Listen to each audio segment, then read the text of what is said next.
The Bitcoin ETFs are off to a great start, but it's been so successful, there's a massive downside nobody is talking about. The amount of Bitcoin available on the open market has been slowly disappearing, and I'm going to tell you 3 key reasons why this is your last chance to jump on board before Bitcoin takes off in 2024. And Jake Simmons is writing 3 signs that a Bitcoin supply shock could just be days away. We're going to go over those. And first thing we're going to cover here is the Bitcoin ETFs. But I don't want you to listen to me. I want you to listen to Larry Fink, the CEO of Blackrock, and see why he went from hating Bitcoin to calling it one of the best assets you can invest in. And this was for you a big switch as well, because you were a naysayer for a very, very long time. Yeah, I probably switched.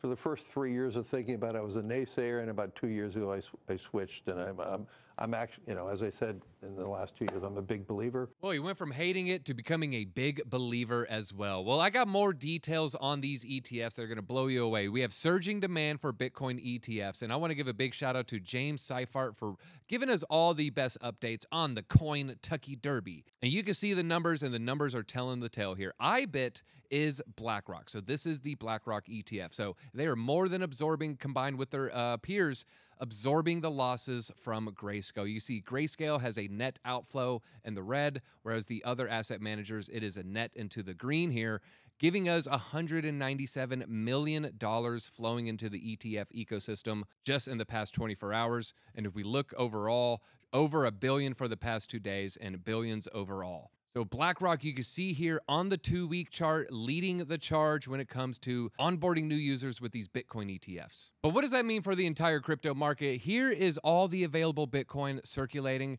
And in the Bitcoin ETFs, 3.3% of the current Bitcoin supply. And this number is just heading in one direction overall. So 3% today. Who knows what it's going to be like at 4%. BlackRock wants to control all aspects of Bitcoin. And the next point I'm going to tell you is going to just lay it out as clear as possible. The other bullish reason we're seeing a supply shock coming in the next couple of days, massive Bitcoin miner selling is being absorbed. Everybody is being absorbed pretty easily. So the ETF demand is more than offsetting what the miners are able to sell. So the demand is greater than the Bitcoin that is being produced every 10 minutes. You can't talk about Bitcoin miners without talking about BlackRock. That is right. BlackRock is a secret investor in a lot of these Bitcoin mining operations. But let's look at the market caps here. Who are the largest Bitcoin miners by market cap? Number 1, we have Marathon Digital Holdings, MARA. We also have Riot Blockchain coming in $4 billion market cap, over a $2 billion market cap. They both hold many Bitcoin amongst themselves as well. But who's the investor of the Bitcoin mining companies right here? Surprise, surprise, BlackRock. The world's largest asset manager has invested in 2 Bitcoin miners, Marathon Digital Holdings and Riot Blockchain, with a total commitment of over $380 million. So we have BlackRock leading the way when it comes to Bitcoin ETFs, but they're also leading the way when it comes to Bitcoin mining.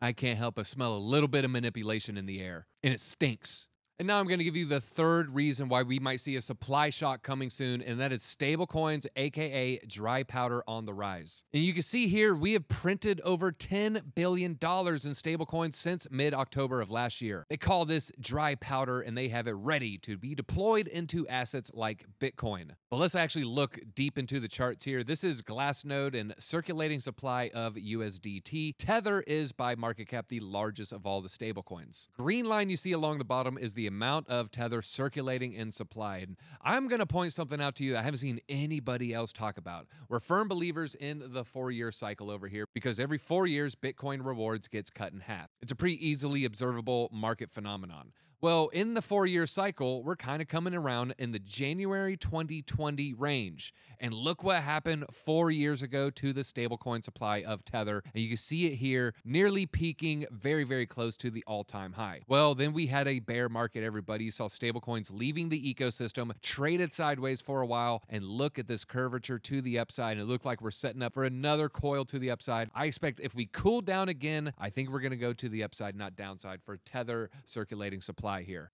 And it's not just Tether. This is the aggregated market cap of all the stable coins that you can see here. And then it is also following largely a similar pattern, falling down a Q1, Q2, 23, finding a bottom the middle of last year, Q3, and then now back on the uptrend. And folks, I'm going to give you a fourth reason why we might see a supply shock happening soon. We are very, very close to the Bitcoin halving. You see the countdown right now. We are days away, less than 3 months, 76 days away. The countdown has begun, and this is the final countdown before the last bull run with a parabolic rally. A lot of people are saying, I think there's about a 40% odds of that happening. So you need to get in now. This might be your last chance before the Bitcoin supply crunch, because Blackrock wants to shake you out of the market so they can control all aspects of Bitcoin, and we're not going to let them. I'm DZ, and I'll see you in your Bitcoin bags at the top.